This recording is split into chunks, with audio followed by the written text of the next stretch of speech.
Olá, queridos, graça e paz. Jesus abalou o mundo do pecado. Mateus 27. Assim que Jesus entregou o seu espírito, houve alguns fenômenos estranhos lá. Por exemplo, as trevas sobre a terra, a divisão do véu do santuário, as quais nós já falamos aqui. E Mateus revela outro, um grande terremoto. Mateus 27, versículo 51, diz o seguinte: naquele momento, o véu do santuário rasgou-se em duas partes, de alto a baixo. A terra tremeu e as rochas se partiram. Há quem diga que Jerusalém não é uma terra sujeita a terremotos. Não há movimentos sísmicos por lá. Mas, até cientificamente, já se comprovou que, por aqueles dias, houve um terremoto em Jerusalém. E alguns historiadores e arqueólogos também confirmam. Só que somente Mateus relata sobre isso. E mesmo ele não é muito detalhista sobre esse evento.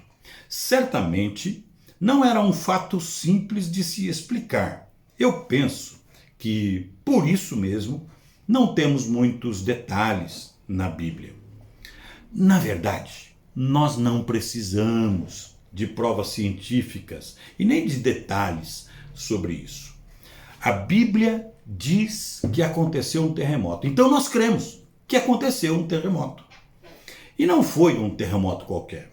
Foi um grande terremoto, a ponto de as rochas se partirem. E depois, nós ainda vamos ver, sepulturas se abriram. Eu não sei se foi por causa do véu ter sido rasgado que houve o terremoto e, consequentemente, a abertura dos sepulcros, ou se foi o terremoto que fez o véu se rasgar, etc. Não importa a ordem das causas e consequências naturais. O que importa são as consequências espirituais desses eventos estranhos. Em cada um desses eventos, Jesus simbolizava algo de especial que ele providenciava para nós, a Igreja de Cristo. As trevas dizem que Jesus é a luz do mundo. O véu rasgado simboliza o livre acesso ao Pai.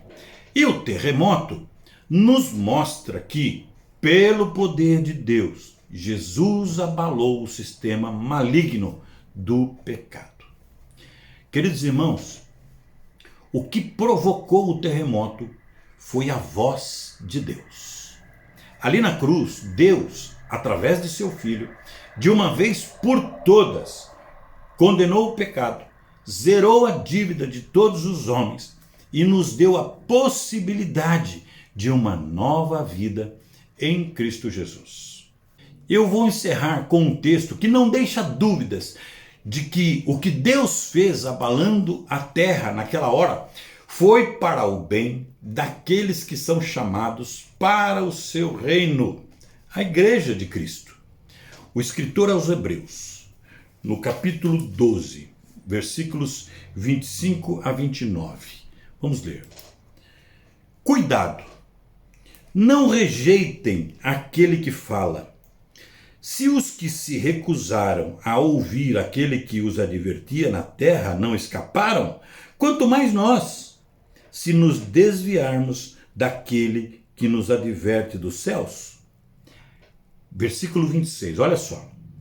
Aquele cuja voz outrora abalou a terra, agora promete: ainda uma vez abalarei não apenas a terra, mas também o céu.